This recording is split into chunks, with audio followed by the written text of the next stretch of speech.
Next up at UFC Vegas 46, we have Gabriel Benítez versus TJ Brown. Gabriel Benítez, 22-9 overall, 2-3 in his last five, coming off the stoppage loss to Billy Quarantillo. TJ Brown, 15-8 overall. He's 3-2 in his last five, coming off a win over the now unemployed Kai Kamaka III. TJ Brown's an aggressive striker with solid volume and a great pace. He's also a very good grappler that averages 4 takedowns per fight. 4. That's a ton. His takedown accuracy is only 58%, but he has absolutely no problem giving up on a takedown, resetting, dropping back down, and then shooting multiple shots before he gets one done. TJ Brown, well-rounded guy, good striking, nonstop wrestling. Good guy. Gabriel Benítez, very good kickboxer, and specifically has great kicks. The rumors are flying, and mostly because literally his coach said so, that he's the hardest kicker at American Kickboxing Academy. It's just like some stupid tidbit that the whole world wants to talk about. And I think, first of all, it's a ridiculous thing to say when Cain Velasquez is at that gym. So you mean to tell me Javier Mendez is dead serious when he says Gabriel Benítez kicks harder than Cain Velasquez? Come on, it's nonsense and it's hype. But he does have really good movement. He does have good leg kicks. How powerful they are is up for debate. He picks his shots well, and he has very real power. His takedown defense is 56%, and he will probably need it in this matchup. And this fight is set up to be one of the most fun fights on the card. TJ Brown is a grappler at his roots, but he does love to strike. Gabriel Benítez is a fantastic striker. What I don't understand is the line. Minus 190 for Gabriel Benítez? That seems absolutely crazy. I don't know why he's a 2-1 favorite. I genuinely don't know. Like, yes, he's got great kicks that can slow TJ down, but he had the exact same kicks and kicking technique against Billy Quarantillo, Marias, Youssef, and it didn't help him in any of those fights. He wasn't even taken down in 2 of those losses. So the narrative that you have to take him down to beat him, that's not true either. So the obvious answer is that TJ Brown needs to grapple to win. And then he'll, but he would lose if he doesn't because Benítez is such dangerous kicks and blah, blah. I just don't see that. I'm not buying into that narrative. I like TJ's volume on his feet. I like his pressure. And honestly, you can stop leg kicks a few different ways. You can check them. You can lift the leg. And one of the ways is literally to step into them and pressure forward because you're not going to throw leg kicks while you're backing up. Because if you plant to throw a leg kick, that's when you're susceptible to a takedown. And if I've closed that distance, you've got problems. So leg kicks is more of a plodding forward type technique. And TJ Brown sets a pace and really won't let Gabriel Benítez plot forward. I think TJ's pressure and grappling can absolutely get it done. I like TJ here. He's my pick. I am going to wait before I throw down some money because I feel like I must have missed something. Because if I was just coming into this blind, didn't know what the odds were, and were setting my own odds, I would have TJ Brown as the favorite. Am I crazy? You're not crazy, and that's why TJ Brown is the lock of the week. This is the easiest lock of the week I've literally ever seen in my life. TJ Brown, a former lock of the week versus Kai Kamaka. He's going for back-to-back lock of the week. TJ Brown, Arkansas wrestling. I can't stress enough. Angelo and I both agree Arkansas wrestling is the best wrestling in the entire world. Him and Bryce Mitchell are going to take over the UFC. I love TJ Brown all the way, and I disagree with you because I think for him to win this fight, he definitely does have to use the wrestling. Can he win striking exchanges? Probably, but I just don't want him to do that, right? He's my lock of the week. He's going to be the better wrestler. It's going to be close in like the actual like grappling like scrambles and exchanges. I don't know if he's going to be able to submit Gabriel. I think he's going to be able to come close, maybe the end of the round, something like that. But I'm TJ Brown all the way, Arkansas wrestling. There is a weird tidbit when I was researching Gabriel. He fought Jason Knight. And Jason Knight in that fight, it says it plain as day, lost a point in that fight for biting the finger of Gabriel Benítez. Have you ever heard that in your entire life? Lost a point I've for seen it in a biting the million finger. wrestling matches before, but not in a I mean fist fight. that is crazy. So that's just something I saw while doing research.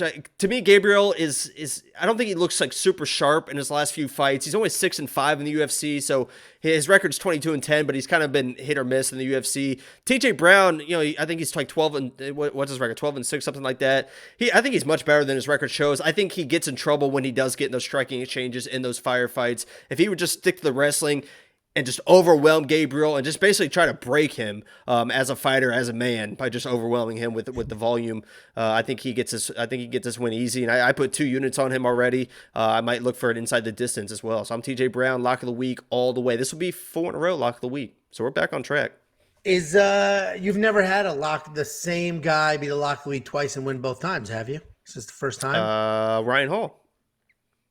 Yeah, no, he's definitely strung together a bunch of wins.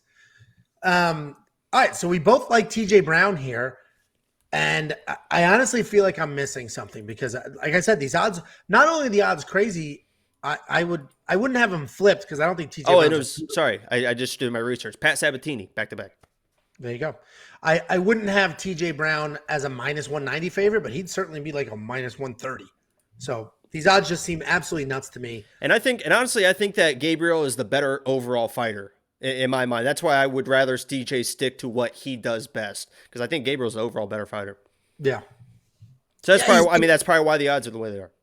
I wouldn't say he's the overall. It's like you're building a video game character. You have 100 points to work with.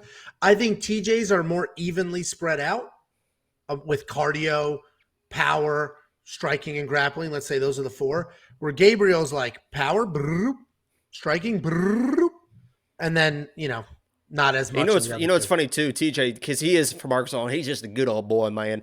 He's like super humble and down to earth. They were talking about the Kai fight. They interviewed him after the fight, and he was like, "Yeah, I don't know if I won, man, but the judges gave it to me."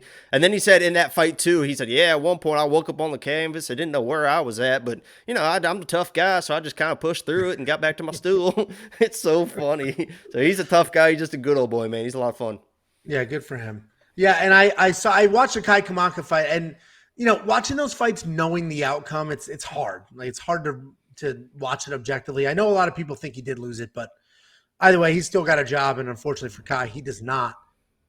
$7,100 in DraftKings seems like an absolute steal to me because he is a tough guy. I don't see him just getting blitzed and knocked out immediately or KO'd immediately, but I do like TJ Brown in this fight. So does Jacob. $7,100 in DraftKings seems to make sense. Jacob's got a bunch of bets on him. I probably will. And here's the one thing I want to mention real quick, because in my notes I forgot to mention it. Sometimes TJ will throw blind kicks, like low kicks and just regular kicks. And we've seen people before throw blind kicks and they just come right over the top and just KO the guy. So if he starts doing that, he could be in trouble. But I think he just sticks to the wrestling. TJ, I went to go put a 3.5 bet on him because you guys know me. The reason I did so well last year, Jacob and I both did incredibly well with bets last year, but very different paths. Jacob was feast or famine, chasing plus 1,600 payouts and hitting a few, where I was just 1 unit at a time. So I looked for a plus 3.5 bet on this fight because you know what? I trust TJ Brown. I think he'll win the fight. But if I could bet on him to just win a round, I'll do that instead and take lesser odds. But they're not out. They didn't drop that. So we'll see what that line looks like. It's here now. It's up now. Plus 3.5? Minus 125. Oh, man. Look at the swing from plus 160 to minus 125. Yeah, I'll have to look at that. It's so funny. They must have just dropped it because I did these graphics at like 2 p.m. today. So either way, we're both on TJ. Jacob actually laid out his money. I probably will. Yeah, maybe I'll do a small money line. I'll probably make something happen.